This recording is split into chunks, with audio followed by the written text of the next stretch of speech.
Hi, everybody. Welcome to another episode of Where the Mind Wanders with Spoons and Joe. Say hi, Spoons. Hey there. I almost called you Joe. Forgive me, folks. I'm a little bit tired today. Just one of those days, I guess. Um, but okay. Where the Mind Wanders. You could catch us on YouTube at 3:30 p.m. Eastern Standard Time, and also on our Telegram channel. And uh, this will be episode 10, isn't it? Yep. Yes. Yeah, we're at episode 10 already. And today, like normal fashion, we don't know what to talk about. But at the end of episode 9, we brushed up on intuition a little. So I figured maybe we'll jump off on that today because I don't know what else to talk about. And but the mind will wander and we'll make a full episode of it. So um intuition is something I am very familiar with. Um Based off of the MBTI personality model. I found out that I am a lead intuitive. Um, Pretty much any test out there will tell me I'm an INTJ or an INFJ. They always very agreeable that I'm very imbalanced with intuition, to the detriment of my sensing and taking in data. Um, Intuition is an interesting thing. Basically, it's just pattern recognition in the abstract, in the mind, Mhm. where you instantly pick up a pattern and you don't have to like logically string it out like a thought process. It's just like an instant pattern recognition. And it's basically you're seeing a pattern in your own imagination in the abstract, and you're able to extract information from that. And those of you who have studied MBTI or Jungian psychology know that intuition and the function of sensing operate on what they call an axis. So they kind of go together. Like one can't function without the other. So, which makes sense because sensory data is basically, data points. Um, you can take it external data points, like somebody like I would mostly have a preference to do, or internal data points, which is basically memory, like somebody like Spoons would, be an INFP. And because I use it mostly external data points, I focus my intuition on one pattern that I picked up on all that, while Spoons picks up um, multiple patterns simultaneously from all her data points that she has stored internally in her memory. Um, so it's a similar in concept, but a little different. Like, for instance, I generally narrow into one context and try to see the full pattern of one pattern, like, and then go off from there. Well, Spoons would, or her types would, scan multiple contexts that their data points could fit in. And Mhm. from what I understand, and at least I can speak for myself, is that when you're a lead intuitive, especially a lead introverted intuitive like myself, is that you can jump to conclusions pretty quick, because you hear something or you see something and you just recognize one pattern immediately, but that could not be the case. Sometimes you have to step back a little, and that's what I've had to learn over the course of the years is to step back a little because usually my intuition is not correct with the first pattern, unless it's something like I've dealt with it so many times where that pattern Mhm. is just obvious. But most of the times that's not the case. Most of the times I'll jump to a conclusion too premature, and I have to let go and step back and know I'm doing that and let things unfold and take in more data points to get the bigger picture. So basically, I'd be wrong more times than not at first, but the more I Mhm. would contemplate upon it, the more I would see more of the data points and maybe even change my context a little and figure it out from there. While from what I understand, like people have lead extroverted intuition, or or somebody who has a higher preference for that, like yourself, would be. They say that you guys make better psychics because you're usually right the first time, But then when you start brainstorming and going off, oh, it could be this, could be this, could be this, then you get off track. Well, with me, it's the Mhm. opposite. I have to take time and see everything because whatever I thought at first is usually wrong. And then you have to Mhm. fill in more data points for me. And then I'm like, oh, okay. And then I figure it out from there.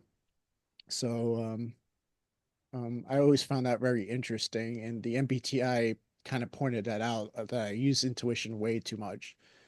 I try to use pattern recognition in the abstract way too much, and sometimes I don't take into all the data, or Mhm. I've started recognizing that within myself, especially as I did things like meditation and contemplation and stuff like that, and I watch my own mind, how quickly I have this tendency to latch on to something and then think Mhm. I know something, but now I could kind of most of the time catch it and like step back, take a breath, so to speak, and let in more data come in. And then I see, Mhm. oh, I didn't have the full picture by that one pattern most of the time. Um, Yeah. so what has been your experience? Do you feel that evaluation is correct when it comes to extrovert intuition, that you probably are more right initially and then you could kind of overthink it, or do you feel that's the case, or It's kind of hard to say because like I think because the extroverted sense of, like I'm picking up on all of these different things, different elements in the room or whatever, and making assumptions from that. Like it's taking multiple data points and trying to like relate it to something else that's back here in the mind, but that's already been experienced. And what I find that a lot of times it is reliable, those first like instantaneous, I think I know this about something. Um, Probably like 70-30, like there's pretty on certain things like reading people, I think I'm pretty good getting like a baseline um sort of thing of where they're at or whatever. But what I've kind of noticed the last, say, 6 months or something like that is I'm finding there's a lot of,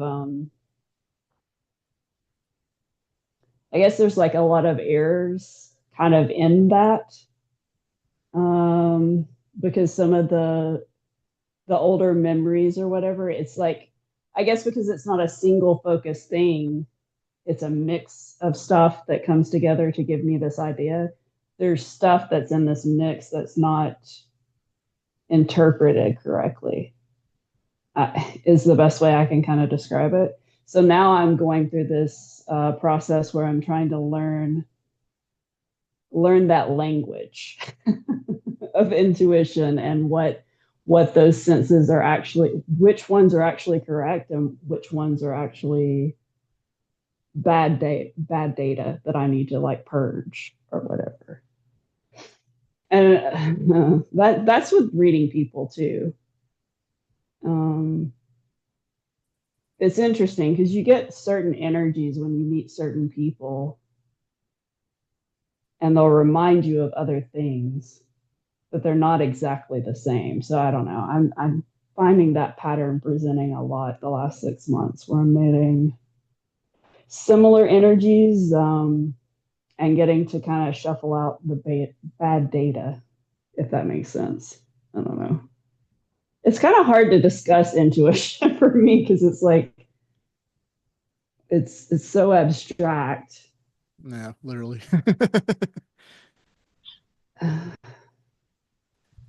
But Intuit, it yeah, not good. well, I mean, it's based on something though. Like there is a knowing that comes with this stuff, but there's no way to like explain it, how you know it or why you know it or why you should or shouldn't trust it. I'd say I trust it more than I don't, though. Yeah. But it is what you were talking about, like brainstorming too long on it. I need to listen to that initial thing for the most part and just drop it because if I do pick up on certain things and then I think the ego kind of steps in on some of that stuff and starts filling in the blanks and making up stories. And then it just turns into this mess. Yeah. And people are like, wait, we were talking about this thing over here. How the hell did you end up all the way over here about this thing? And I'm like, I don't know. It's the bad part of chasing the rabbit holes or whatever, falling down the rabbit holes. Mm. You know, one thing I know about INFPs, or I guess your INTPs as well, is um, everybody uses all eight cognitive functions, so to speak, and but like an INFP, because of your preferences, you have a certain preference that they call um, cognitive attitudes. When you use it, like say you use like a preference second most or third most, or whatever, there's a theory in Jungian psychology of cognitive attitudes, and one thing about like an INTP or an INFP would be a introverted intuition critic, meaning that you might latch on to like one pattern down the line, but it's a negative. It's literally called the critic function, um, where you might start, based off the name, like a critical kind of attitude towards one pattern, and you might latch onto this one pattern or all these patterns that you scanned, and then kind of like spiral, so to speak. Um, Mm-hmm. that's one thing that the INFP or INTP are known for from that particular cognitive attitude, is that when you do latch onto like one pattern through your brainstorming process and you find one pattern, you might spiral with that one pattern. Like Mm-hmm. um it's getting to know my intuition. It was um I also have a negative kind of view with extroverted intuition, not in a critical sense, but they call it in that cognitive attitude the nemesis, um, where all of a sudden you start brainstorming all these different patterns that oppose the one pattern that you grabbed, um, and you can kind of spiral out of control like that. If I overthink something, I could pretty much put myself into like a state of or a context of like paranoia almost sometimes. Mm-hmm. Um, trying to brainstorm all these different patterns that could be. Like if I'm thinking what could be, it's usually not good. Like, um, no, I've when I learned that I overdo intuition too much, I literally can watch it manifest in my own consciousness now. Like I can watch it kind of detached, like grabbing onto one pattern.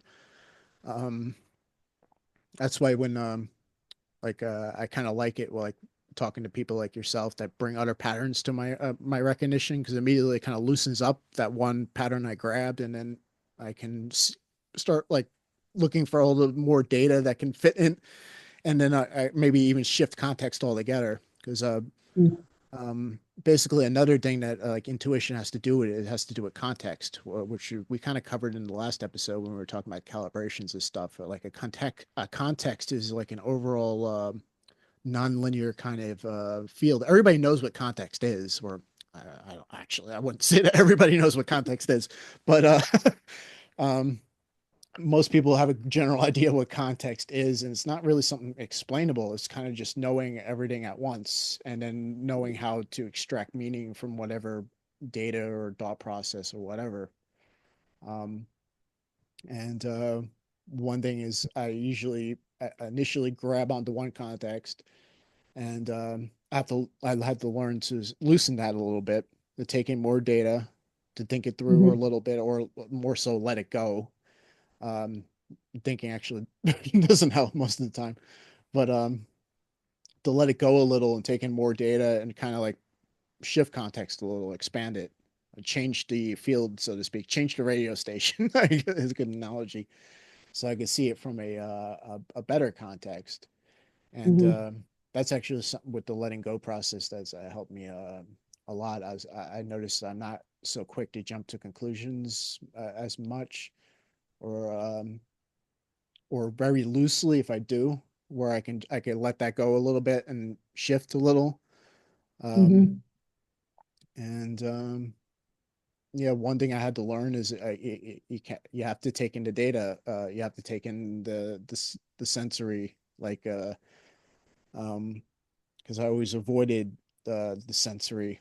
Like I've always been able to like just establish like a routine through trial and error and just almost like a robot like go through it. And Hmm. um because well, for whatever reason taking in sensory data made me very uncomfortable. It feels tiresome. And when I learned about MBTI and learned about other quote unquote INTJs or INFJs for that matter, it's like it's draining. That's kind of how I always felt, like it was just draining to take in more and more information. Um, so I've always been kind of wired to just find the place where you put your finger, it stops the clock, so to speak.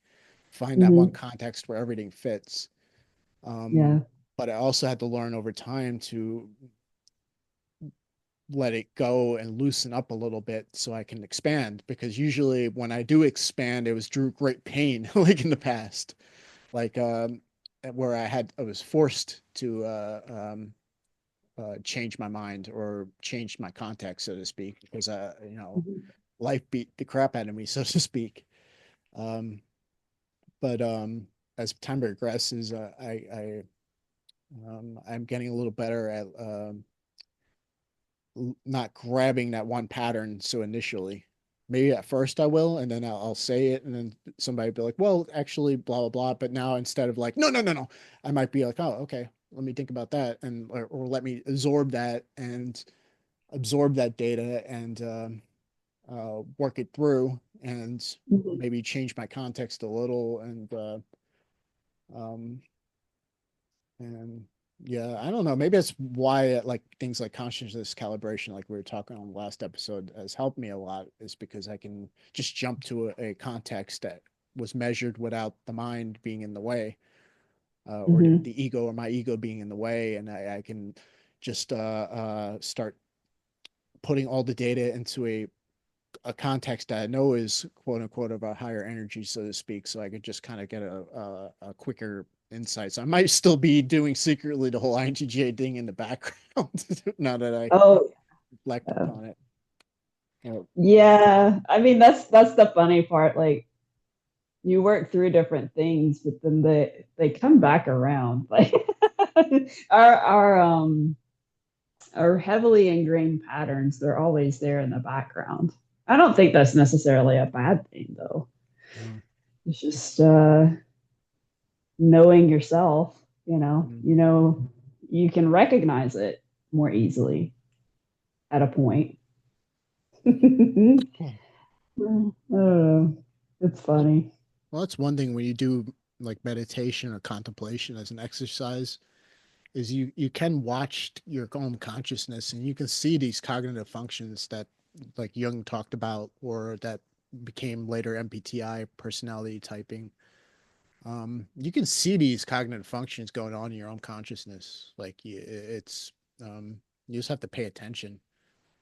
Um, I've actually think I've learned more about cognitive functions and MBTI just watching my own mind, like Hmm. or watching consciousness more than the things I learned about. It's the things I learned about, help me to where to look. But if you pay attention to your own consciousness, like from a more detached manner, you can see these things in functioning inside yourself. Um, like it's yeah. Yeah. Lost my train of thought. Yeah. I mean, it is fascinating. Like when you were really diving into the Myers Briggs stuff, I felt like, um, I don't know, it was interesting to just be able to ask you, like, what is this about? I don't know. It helped me kind of pinpoint some different stuff about INFPs and how we're functioning and clarifying some of that stuff. I don't know. I think yeah, the more you look into those different patterns, the more you can just kind of understand where your weak and strong points are, and then try to round them out. You know. Mhm. Well, I found that I think I brought this up to you. It's still something I'm playing around with, but like what, like a year ago, like when I was really studying it, when I got Mm-hmm. back from New York in what 2023, I Mm-hmm. believe so. I really dove into the MBTI stuff again. Like, I knew about it and I learned about it for a few years prior, but I dived back into it and I even took some courses on how to type people drew their language. Mm-hmm. And after you get the hang of it, it becomes pretty easy. But I did notice something.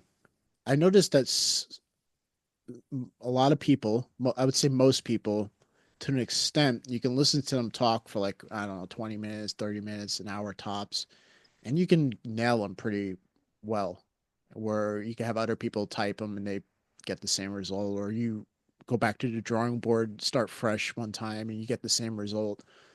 Um, but there's some people I just couldn't nail, and Mm-hmm. it drove me mad. Like it drove me insane. There's just some people like I couldn't get.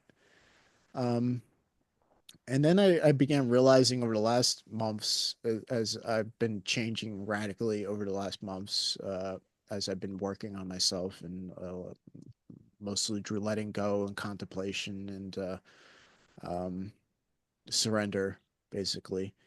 And as things have left me, I still notice like these quote unquote INTJ tendencies, but like I was saying earlier, I'm not so iron fisted with my intuition anymore with that one point with the introverted intuition. Now it's like I'm more able to like relax it a little bit. Mm-hmm. Sometimes initially, um, I still do that. I have a tendency to do that, but I do notice like my personality, it has in a lot of ways has been changing, and it got me thinking that to Jung's original writings about cognitive functions, like the whole idea about these whole utilizing certain preferences for cognitive functions over others. Jung described these more as like a let's say disorder. He called them like a neurosis, like when you Mm-hmm. An constantly grabbing imbalance. the same tools over and over and over. Mm-hmm. Um, it, in some ways, like it's like a superpower for you, but in some, it causes just as much, if not more, damage in your life. And his original writings about cognitive functions, he identified like 8 imbalances that later became known as MBTI. Mm-hmm. Um, and he had a criticism against Meyers and Briggs when they created the MBTI system because he was still alive when that was going on. And he was saying, I don't think they quite get it. That I kind of understand what he meant, where he might have been going with it, is that he was trying to describe um, a neurosis and his patients, and they were trying to impose that upon the entire population as these 16 Mm-hmm. personality types. And he didn't particularly care for that. And I kind of more am starting to see that as my own personality changes and thinking back on the people that were kind of difficult for me to them into one box. These people generally tended to be more benign, compassionate kind of people. Mm-hmm. I guess you could say that quote unquote higher energy or a higher calibration. Like we were talking about that, and it seems like the lower or the more ego driven, because basically what they're describing with MBTI is your ego. Your ego is structured Uh-huh. based on your preferences towards certain cognitive functions that develop into what they call a stack in MBTI, which would make you an INFP or me an INTJ or whatever of these 16 boxes. Um, which would be Jung's original noting that that is a neurosis that is being so tight with your ego. And that was the Mm-hmm. whole scale of consciousness thing that David R. Hawkins was developing. Was he was saying that yeah, you become the higher you go up the scale, the less ego or the more benign your ego becomes, all the way up into 600, where it gets transcended into quote unquote enlightenment. But the consciousness under 200 were strictly ego, like they're just ego. That's what those whole force energies below 200 represent, which made me think Mm-hmm. there's probably some sort of thing there. I'm not ready to explain. I'm basically just brainstorming what I've been thinking about the last months. Is Yeah. that I don't think you're supposed to wear your MBTI as a badge of honor, so to say, because it's basically saying this is my ego, like, and um, and I do notice, yes, the more egoic somebody is, quote unquote, typing people, like Mm-hmm. they're more of a stereotype of one of those 16 personality types, one of those boxes where it's like you could just pick them off in like 15 or 20 minutes and Mm-hmm. get reproducible results. But then some people, a minority be it, um, it's like one time you'll type them, you think they're in this box, the next time you type them, they'll be in this box, and it's like at best you can maybe get them into one of four boxes, and it's like And at first, when I was learning to type people, that was driving me mad. But now I'm really thinking, I don't think it's, I think Jung was what he was trying to tell Myers and Briggs, or his criticism of it back in the day was, Mm-hmm. you don't get it. Like, I'm basically pointing out neurosis, like somebody who's too tight with their ego, to Mm-hmm. the detriment of their life and to others. Like, and while you might, if you get good at, I don't know, like Bruce Lee used to say, I'm not afraid of somebody who knows 1,000 punches. I'm afraid of somebody who's thrown the same punch 1,000 times. Like Mm-hmm. you probably always are going to be good at, like myself, maybe good at introverted intuition, but I'm not always going to grab that tool now. Like, Yeah. but I'm used to it. I know how to do it because I've been doing it my whole life, so I can easily. And but I don't have to always grab that tool. So in a sense, like you were just mentioning earlier, you probably will always maybe to an extent grab those tools, but you're Mm-hmm. not going to be so tight with them where you become a walking MBTI stereotype. So, Yeah. Yeah. I get what you're saying about all of that too. It's interesting. But I think there's something to it, though. I mean, I think most people do fall. Maybe it's just the society that we live in. There's a lot of ego, so we're easily falling into these different categories. Um, I think it's a good system to learn, though, because you do learn where your weak points and your strong points are. So it's just like, to me, it's any other. It's like any other system. It has its usefulness. But mm, yeah, maybe you shouldn't. I guess that goes to that whole identity thing anyway, which is ego, right? So once you wrap yourself in, like, the more you wrap yourself in a certain identity, the more egoic it is, and the less helpful it usually ends up being. So maybe there's still a way to utilize all of that and not, have to feel like you're identifying as that thing. Because that's the other thing. Like at certain age points, you should be uh, probably limited in certain tools. Like in say if you test this stuff out in teenagers, yeah, they're probably going to be very limited in what their functions are at that point. And so it can maybe help them pinpoint things and help them um, try different strategies to round themselves out at an earlier age, maybe. mm, Oh. But yeah, at a certain point, at a certain age, you probably should be using your other functions. You shouldn't be reliant on just these couple that you're locked into because they're the easiest and fastest. Mm. Yeah, I think it is a very useful tool. I've always been something about the whole MBTI thing. Always, so I learned about all kinds of psychological models, but there was Mm-hmm. something about that one in particular that it was always like very intriguing. And like I said, the best way you can learn about it, learn basically what a cognitive function is, what it basically is, but then just kind of watch it happen inside yourself because you'll have all eight function inside Mm-hmm. yourself. Um, and there will be one or two or three to an extent that you grab a lot.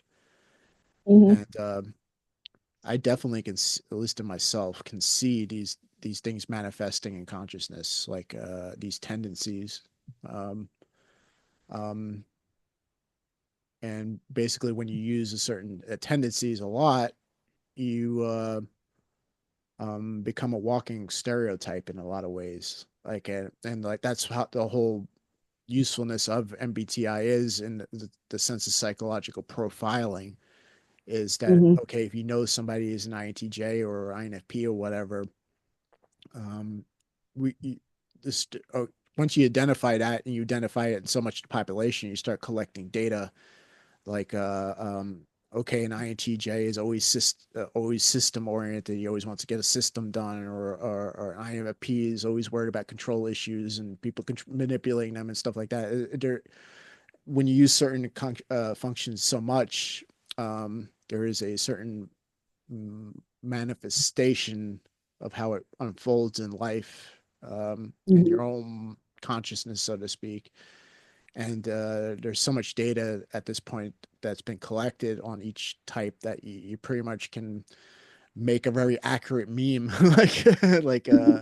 or there's some really good ones out there, like what Frank James, or my favorite is the INFP Treble Knight. like like Yeah. he makes some awesome videos making fun of like all the types, and he hits it on the money like so much because it's like even if you could just profile people into 16 boxes, so much data has been collected on what these people act like in life, how they behave, like certain patterns, quote unquote, are manifesting again and again and again, where you can stereotype somebody pretty well, or profiling them, psychologically speaking, where Mm-hmm. you know where they're going to go next, you know how to manipulate them if you're tended to do something like that, like because like people that are like walking stereotypes are like basically the ego comes out of the animal world.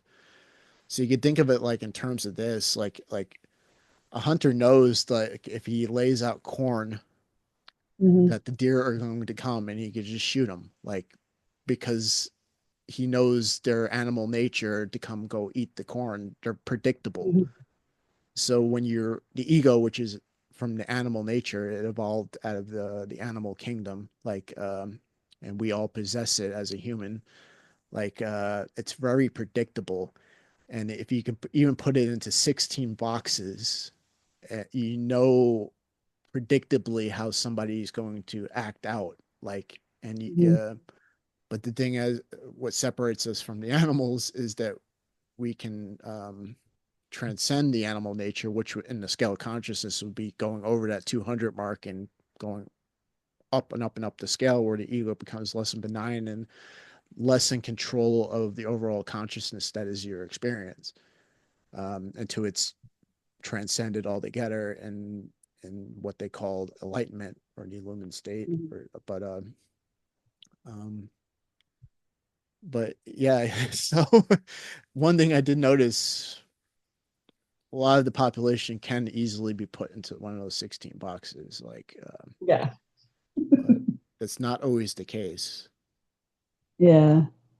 Yeah. I mean, there's some really good memes Yeah, and they're accurate. Like, especially Treble Knight, man. yeah. He's so freaking funny. I don't know. Maybe I'm biased because he also is an INFP. I just, He's good. He's good. I And he does love it in a his very stuff. loving way. That's what I like about him too. 'Cause he'll make Yeah. fun of you, but he'll do it in a very way that makes you laugh. Like, it's Yeah. like, Yeah. I mean, like, you'd have to be super in the ego not to be able to laugh at the way he presents your type. So, and yeah, he doesn't even hold back on his own type. So, yeah. very good. Good You see the stuff. one he put out recently with the INFPs? Where he did a roasting of all the types, but the INFP is like what society thinks I do, and there's this girl sleeping. Like what my parents think I do, and this girl sleeping. What my teachers think I do is sleeping. What I think I do is sleeping. 100%. I can't even like combat that one because that was pretty much January for me. I was just like, oh man, we're definitely more prone to sloth than anything else, but sometimes you need it. Oh, yeah. Yeah, the one I never So, got with the INTJ stereotype is that which only Treble Knight kind of did a one that like a roasting video that kind of made me laugh. That's sort of accurate. Because they're always like the INTJ is trying to plot to take over the world. I'm like, I plotted a lot of things, but I don't think I've ever plotted to take over the world before. But he would be like, yeah, they have this master plan to take over the world, but then they don't follow through because they get bored.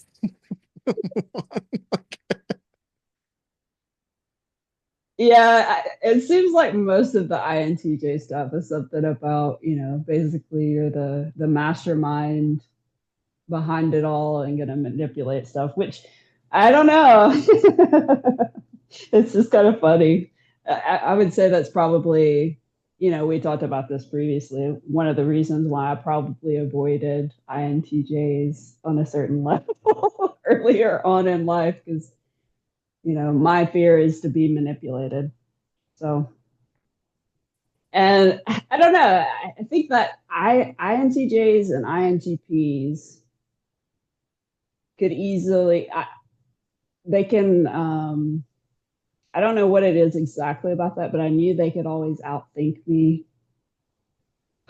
in a certain way and push me in a different direction, and I wouldn't see it until it was too late, kind of deal. So, Well, the thing is, but uh, no, I was just gonna say, but what I've learned with learning my own weak points, then I can shore those up, and it's less likely to happen now. So you just learn how to counteract that on the back end, I suppose. Be less vulnerable. the thing is, I've really never had an interest in manipulating people. But ironically, like I always learn those things to counter that. So it's like exactly what you're describing has always kind of been my motivation to learn, like at least in the past, was to learn Mhm. psychology or criminal profiling or something like that. Or back in the day when I was messing with the cold stuff, I learned about black magic, but I never used it. I just wanted to know. Or like when I learned Mhm. about NLP, I knew how NLP worked and how it could be used against you. But to be quite honest, I was such a bad people person that I wouldn't be able to pull off even if I had the desire to do it. Like, but I could see it like when it's being done and recognize Yeah. it. That little red flag goes off. Like, Mhm. um, and I think that's the one thing that got wrong about the INTJ. We're not uh, good enough with people to pull it off in the first place. We know about it. Like Right. we know almost everything about it. We could recognize it when it's happening most of the time, but we couldn't Mhm. pull it off even if we had a desire to do so. Um, Mhm. at least that's how I feel about it. It's like we were talking about earlier about doing impressions and stuff like that, and Yeah. like I can't embody like to be a good actor or a good con artist, you have to be able to embody that. And like I can't, like for instance, pull off a impersonation because I just come off too clunky and awkward Mm-hmm. pull it off.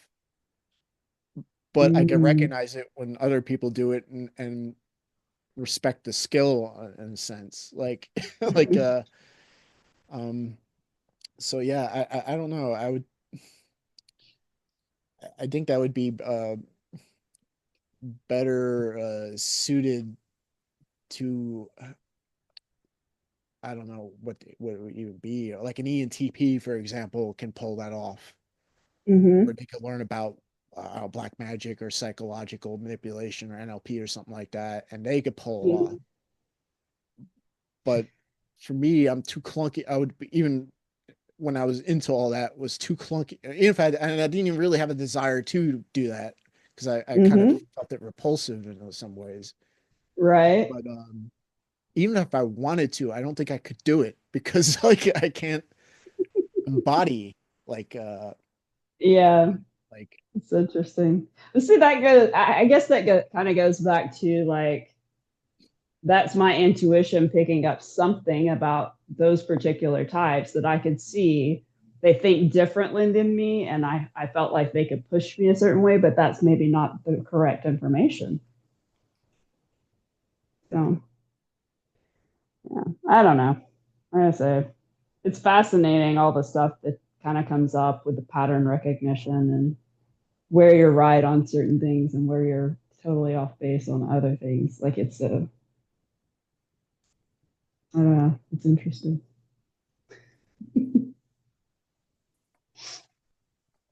Yeah, really, you would have to look out more for your charming types, people that love to gab, um, have a certain ease about them. Those are more the people that actually end up pushing you in ways that you don't expect. yeah, because like the thing is, even if you get me motor mouthed, like I get laser focused, and I'm not even paying attention. I'm oblivious to the rest of the world. I'm just blah blah blah blah blah blah blah. Like so, I don't think I don't I can expand enough like to even figure it out, be even conscious enough to pull it off. Like Mm, even if you got me going, because I'm like just like narrowed in whatever I'm doing. Like um, yeah. if and the only stereotype that I could look at myself and through my life is the whole coming up with systems things, like Mm-hmm. to come up with the most efficient kind of system. Because I still notice I do that. Like at work, they might throw me into a certain section or something like that. I have no experience there. I just observe from a distance. I have an overall theory of how this might work, and I get in there, and then it's like trial and error. Oh, this didn't work. This didn't work. This didn't work. This didn't work. And after a month, I come up with some sort of system where it's just like automatic, and it gets done the Mm-hmm. quickest and way possible and most efficient way possible, just through trial and error. And then it's just kind of like, set and release. Like, like Yeah. that is the only that quote unquote mastermind thing I could even think of that an INTJ could pull off. Like Mm-hmm. it's just set and forget it. Like coming up with Yeah. something set and forget. Like, but on the go, too clunky, too awkward. Like I just don't see it. Like at least Yeah. in this case, like I don't know. It's been interesting, like getting to know you more over the last years. Um, you are really more like what you see is what you get. Like, you're, I don't know. It's interesting. Um, but maybe that is why, like, if you're too bored to put on like some kind of front or whatever. I think I'm too But like, oblivious. yeah, it could be that too. I don't know. And then That's there's I don't interesting. know. There's just something about um I never liked fakeness. Like from like a little kid, like I when I spotted it, it was just kind of like always kind of repulsed me. Like Hmm.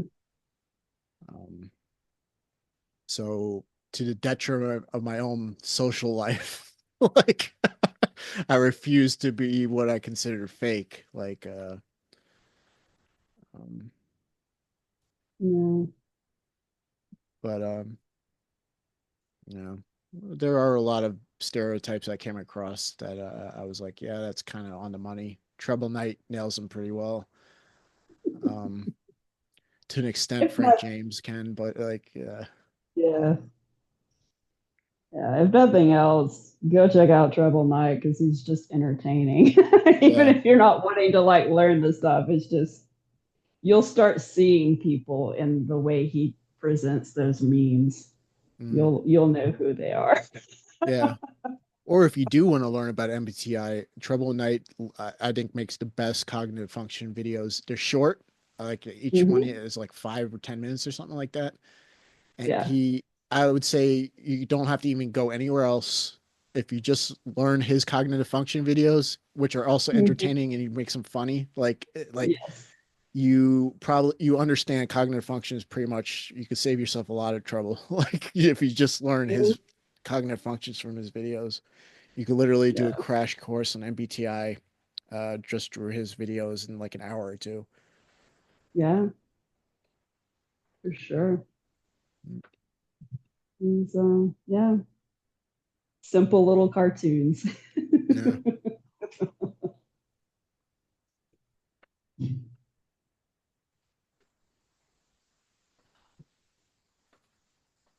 Hmm.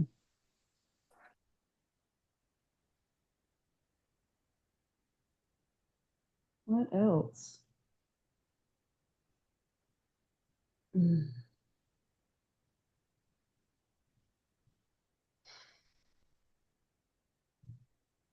I don't know. My mind just totally went blank. Well, that kind of sucks because so did mine. Oh, yeah. I will say though, like a month or so ago, you got me a little concerned when we were talking about Myers Briggs because you were like, I don't know about how to use this or whatever. And I was afraid you were just going to like throw it all away and we wouldn't talk about it anymore. And I was like, oh, what a No, tragedy. I don't throw away what works or what stands the test of time, and that Hmm. stands to a high degree. I just don't see the. I think it's like stunted, um, because it got thrown into the rubbish bin, and like other personality models, like the Big Five and stuff like that, came about. That's what like academia uses, and what you hear about. Like academia doesn't really recognize for the most part MBTI anymore. It's kind of like a thing that like the internet has picked up. Hmm. And there are people legitimately trying to evolve it as a science, but like 80%, 90% of it has become like I don't know, like horoscopes, but worse. Um, and it's like a lot of people out there also muddy the waters. Hmm. It's like one thing with learning about MBTI, it was like trying to figure out what's the true science behind it and what's just everybody's opinions upon it. And Hmm. I distilled very few things on the internet or few YouTube channels or people that actually knew what they were talking about. And it's kind of the way I see it is it's just, it's, it can be better. Like, we can push it to its limit. Um, One thing about MBTI as a science, it calibrates at 455, but Hmm. scientific excellence is would be like 460, 465. So it can be better. Um, Hmm.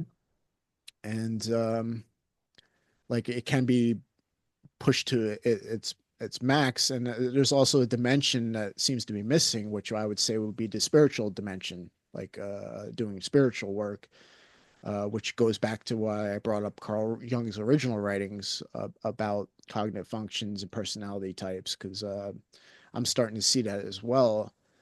And it's just like, I don't, while I find the model useful, and I do see I had certain tendencies that you would put me in a box as a quote unquote INTJ, like I do see that maybe you don't want to stay in that box, so to speak. Maybe it Hmm. is enough to know thyself and kind of reflect and see your own consciousness working, like I was describing earlier, because you can see these functions if you pay attention working inside yourself. Hmm. And then it kind of makes sense why using certain functions kind of manifest in a certain way, and then you have these certain stereotypes like we were talking about earlier. There's So I just see it could be pushed farther. There's a lot of it that stands, but Hmm. I think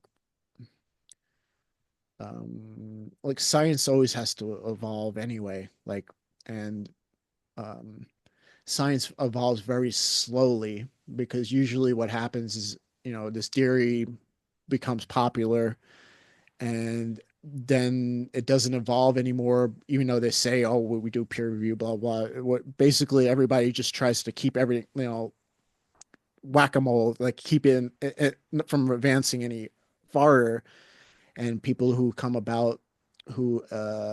with a better theory, they usually crapped upon for quite a while, and then it's usually like a generation or two or even longer before it gets picked up again, dusted off. And it's usually when everybody who is in academia who's holding on to a certain theory dies off that it finally like science can evolve farther.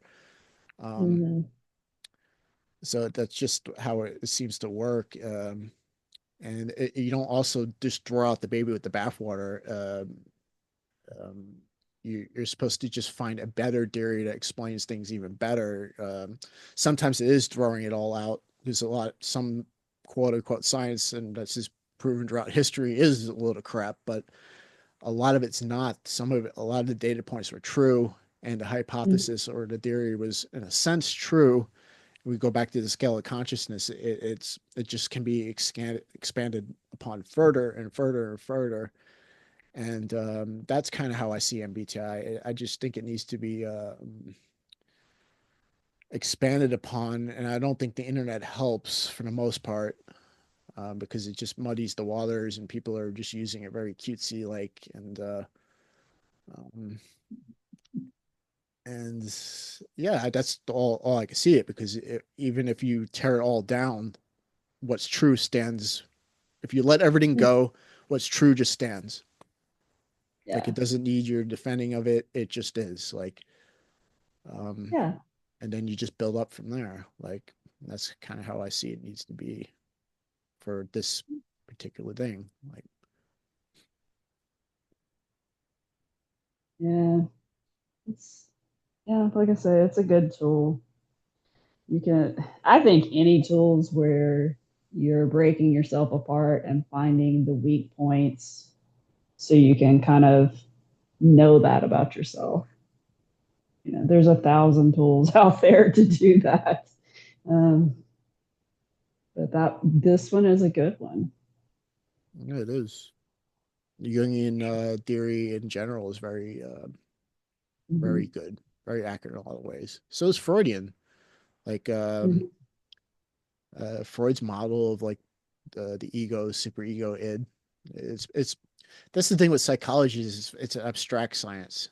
Like, it's not like a hard science, because you can't throw a cognitive function on the table and measure it. Like, it's not like a hard science. Um, so it has to be abstract because we're dealing with more metaphysical kind of aspects of consciousness, so to speak. So it's not something we can all objectively measure. So we have to come up with like these abstractions that are basically psychometric grids. So basically, any psychological model is just another grid, and it might have a certain degree of truth compared to the next one. But I found that most, if not all, are true to an extent. Like, Mm-hmm. Freud's theories and his model of consciousness is very accurate, and it can be utilized, and it has been utilized very successfully for the last 100 years or whatever. Mm-hmm. The same with Jung's basic psychological models, like the collective unconscious and the anima and animus, and these are all true. Or even going all the way back to the ancient Greeks, the whole pantheons which were Freud and Jung uh, um, got studied and based their own theories upon, were even dealing with aspects of human consciousness, like the whole gods and goddesses. They're not gods and goddesses like people that they're presented in the media that people know about. It's like archetypes, um, Mm-hmm. certain aspects that are a part of all of us. Um, that act out in a certain way, and like even in the ancients, like the Greeks and the Romans or whatever, told these stories, and they're talking about things that are going on inside of us, like um, and a lot of Freudian and Jungian theory comes out of all that stuff.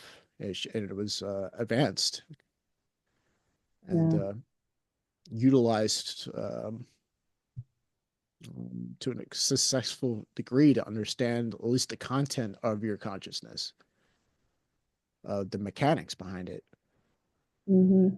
And I found MBTI also, even though like I share Jung's at this point his criticisms about it to an extent, like it's still a good jumping off point to get to Mm-hmm. kind of know yourself, especially if you reflect upon yourself. And if it's not just external information, but you're actually reflecting upon yourself and seeing these things happening inside yourself. Mm-hmm. Yeah, like I say, it's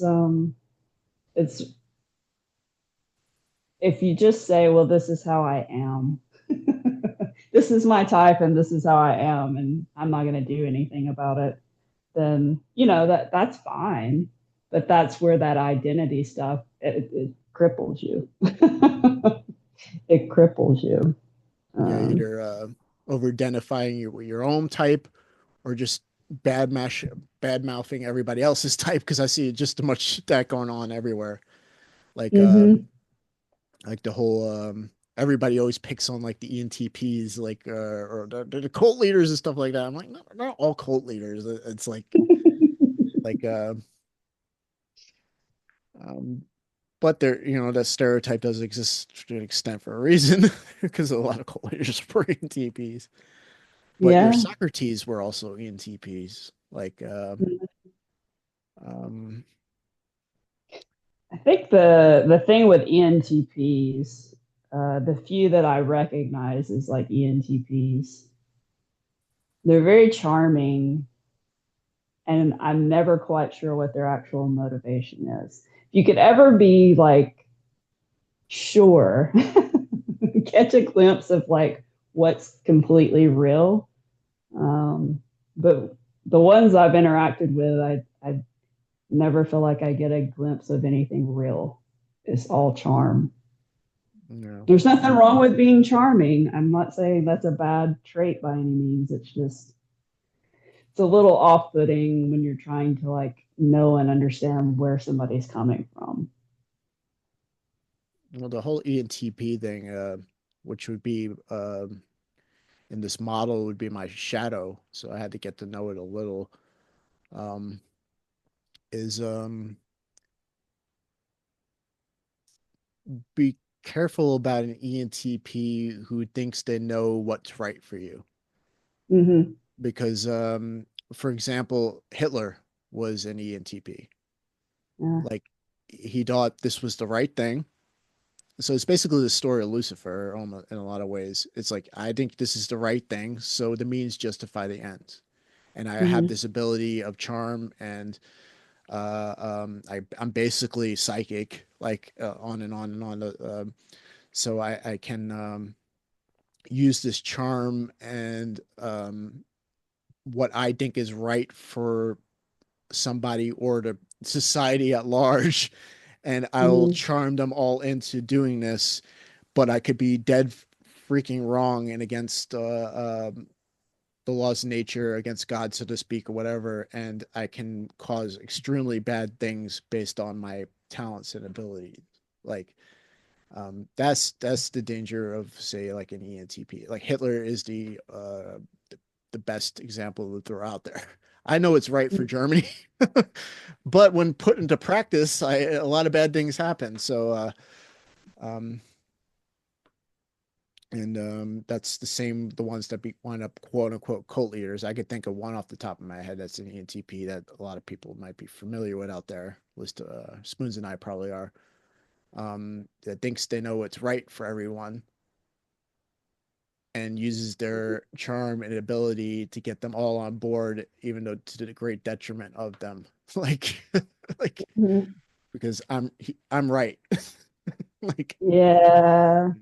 That particular one's a little bit difficult for me because I still, like I said, there's no way to know what the actual motivation is behind what they're doing. And I don't even know if they know what the motivation is. I think maybe that's part of the problem with that particular one. I don't think he's malicious by any means. He's just, No, I see them seeing the pattern that I see clearly. The ones like Dwarf Hitler out there again. He's like the most famous example in history. Is they think they're doing the right thing. mm-hmm, They think they're doing this for the betterment of a person or people. Usually people, like when it comes to ENTPs, uh, mm-hmm, I'm doing this for the betterment of people, but I'm dead wrong.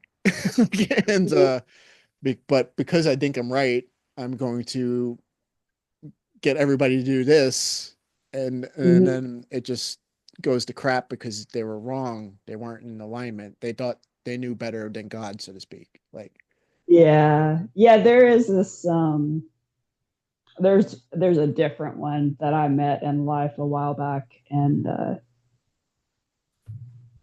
it's so hard. So this is like that meeting people and immediately knowing something that you can't express to other people because it just sounds like it doesn't match up. But like I met this person and they're saying and doing all of the right things. They're extremely nice, extremely charming. Couldn't be like offer you everything, you know, whatever you might need or want. But there's this gross energy in that doesn't match because they're being like the most welcoming and whatever, but I can sense this other energy in it. Um, it's this mismatch thing, and it all I can do is like play along and just um, don't put myself in a situation where I actually need something from this person. I suppose is the way I look at it. Um, it's very when you pick up on people like that, it's very because you can't say to the other people because they're going to look at you and say, well, they're doing all these wonderful things. Why are you thinking in the background there's something wrong or off?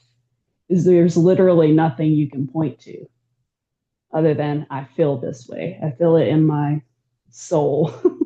yeah, I know exactly what you're talking about because it's like when you sense something, it's like, and it's so hard to articulate exactly what it is, and it's hard to, based on their surface level actions and behaviors, Mm-hmm. to justify what you're feeling or sensing, but you see it there, you know Mm-hmm. it's there, and you're the asshole if you were to come out and say X, Y, and Z, because it's like Yeah. uh, hard to prove because there's so much overwhelming surface level stuff that's masking it. Mm-hmm. Like, um, Even like you know, they're the type, this particular one, like a lot of times people can do things to fool you, but you'll see it in the eyes. There's something lacking in the eyes. It seems like the ENTPs can even make the eyes lively. And I don't know, I feel like, I feel like this particular one, the sense I sort of got out of him, it's not, he's trying to do something for the betterment of something. It was more like everything was for his entertainment. Like, let me push this way and that way because I know I can manipulate people and just see what they'll do. It's like yeah, you part of their play or something, and it was just really gross. yeah, that was like a Charles Manson kind of deal, Mm-hmm. though I think he was an ENFP, but close enough. Yeah, I Along mean, those you can see scenes. it in his eyes, though. there's there's like a wildness in his eyes. This guy, I don't know how to explain it. There's literally nothing to see that is off. But I never let those those initial hits, even if it was completely wrong, I could never go back on it because it felt so gross. Yeah, I mean, when I was mentioning earlier, I'm not just talking about ENTPs, whatever. Like, there's, Mm-hmm. I don't know. I've always been able to an extent. It doesn't mean I'm always right because I have, like I explained earlier, could be prone to jump to conclusions by just Mm-hmm. seeing one particular pattern, which I could just be seeing a pattern on somebody having a bad day or whatever, because, the whole Yes. first impression thing, like, so I do take that into account. But many of the times I've always been able to feel somebody's energy. So they might be saying and doing all the right things, quote unquote, to the eye, but I can see what's behind the mask. Mm-hmm. Um, and I've been in many situations in my life where it's like I just can't because I know like if it's like if I say it like I'm the jerk, I'm being judgmental or whatever, but I'm just seeing there's a wolf under the sheep's clothing. Like Mm-hmm. um, there's been times I was wrong, but a lot of times I was right. So yeah. Yeah. Yeah. I mean, like I still, even as much as I feel like I can read people and get like an initial assessment or whatever, I still say it's probably just like 70-30 on accuracy. I realize that there's a lot of error in some of that stuff. And I don't mean to like say all ENTPs are bad. That's not what I'm saying at all. I'm just saying of the types, they give they're probably the ones that give me the most pause now. Mm. No, I kind of know about them, but then again, there's the other side of the spectrum. There's the Socrates because if Mm-hmm. their context is right, like Yes. and their how their ENTP tendencies play out, it won't be detrimental to everybody and it won't lead them into a Yeah. world war or whatever. It will just Mm-hmm. like in the case of Socrates, he was able to get people to think things out. And Socrates came ultimate philosophy was he came to the conclusion that all men try to do the right thing, but no, the men don't know what the truth is. So everybody's trying. Everybody by default has good intent, but they don't know what the right thing is. Was Yeah. Socrates' ultimate conclusion, which I guess is the ultimate. Being an ENTP, maybe understood himself like that you have to know what the truth is before you start manipulating. I don't even think they intentionally manipulate. That's the thing. That's just them, like um, Yeah. how they play out. But um, it's you have to know what the truth is. You can't Mm-hmm. just say, "Oh, I had good intent," because everybody by default has good intent. Everybody tries to do the right thing, the way, but it comes through their context, of their perception of what they think the right thing is. And Socrates' whole thing is, okay, we got to discover what the truths are, so you have something good behind that intent because you automatically have good intent. Like it's because everybody's trying to do the right thing. They just don't know what the right thing is. Yeah. Everybody thinks they know what the truth is, but they only have a perception of what the truth is. So Mm-hmm. it's learning to align yourself with that truth um, to the best and highest degree you can, so that things Yeah. play out. And when with an ENFP, ENTP, like they have such gifts and abilities that if they don't know that right thing, that it's like giving a chimp a machine gun kind of deal. Like, like, um, so Yeah. Yeah. I mean, I don't know. I would think they do recognize that they can push people because it seems so easy for them. And I guess that's the other piece that makes me paranoid about it is because I don't like people that are able to push me. Because that means I have to like, be alert, and I'd rather not. I'd rather stay in my fuzzy fuzzy state.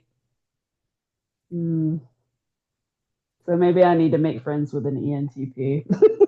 No. Keep myself on alert. I don't Yeah. know. Well, that's the whole point. If you got a good one, they're Yeah. probably, if you get yourself a Socrates and not a Hitler, you probably will do pretty well. Yeah. Yeah. Any type, though. I mean, there's always good and bad qualities in all of us. Exactly. But yeah, I guess going back to the original point is like every ENTPs are just the most one of the most picked on, at least in the circles I've been around. Um, because all the ENTPs they knew sucked, so it's just easy to pick on them. But just to pick on that type in general is just it's not right. And Yeah. I would say our two types seem to be the most picked on after. like, like everybody's always picking on Possibly. INFPs and INTJs, it seems. So, I mean, they do have some valid points with my type. uh, Some of them maybe not so much, but a lot of them it's pretty accurate. I don't know, it's funny. But the more you work on yourself, the less you become those memes. mm, Just like me talking about the last episode, learning how to ask questions, which sounds like the most ridiculous thing ever. People should just be able to say, hey, whatever, and not make it this big production. But it went from literally feeling like I'd rather die.